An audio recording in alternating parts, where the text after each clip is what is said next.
Hello guys, pan India రేంజ్లో వరుస హిట్లతో దూసుకుపోతున్న ప్రభాస్ పక్కన ఒక సోషల్ మీడియా డాన్సర్ని అసలు ఎందుకు సెలెక్ట్ చేశారో తెలుసుకుందాం. ఇకపోతే హీరోయిన్ ఎంపికలో అను రాఘపూడి తనదైన శైలి చూపిస్తాడు. అతడు హీరోయిన్ ఎంపిక చేశాడంటే ఎప్పుడు మిస్ఫైర్ అవ్వలేదు.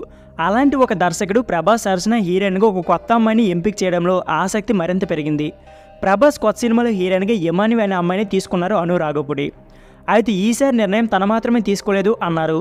సోషల్ మీడియాలో ఆమె వీడియోస్ చూసి నిర్మాతలు మరియు హీరోకి చూపించారట అను. ఆ తర్వాత ఆమె కాల్ చేసిన విషయం చెప్పారట.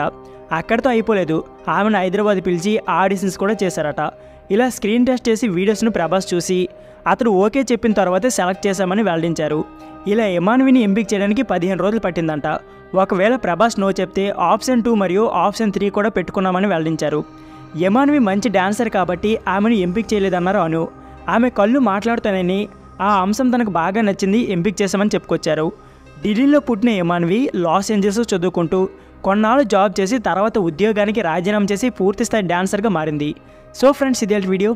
ఈ వీడియో నచ్చితే please like, share and subscribe my channel. Thank you for watching. అంతేకాకుండా యమాన్విని సెలెక్ట్ చేయడానికి మీ అభిప్రాయాన్ని కామెంట్ బాక్స్లో కామెంట్ చేయడం మర్చిపోకండి.